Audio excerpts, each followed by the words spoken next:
Our Lord's last command is our first priority. In the church, in the family, in the city, to the ends of the earth. Join us in October for White unto Harvest.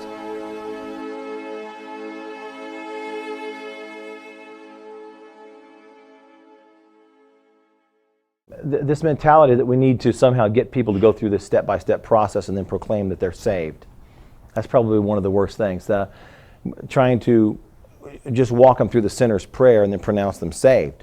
Give them a false hope and a false security. That's, I think, one of the worst things that's, in my experience, growing up in the church, that's one of the worst things. You know, we just want to get this card filled out, you know, that says this person made a profession of faith on this day. We somehow proclaimed that they were saved, you know, because they said the sinner's prayer, repeated some words after us. That's a great sin in the church, because it's a man-made invention, and it is simply man-centered, man-focused, and man-glorifying.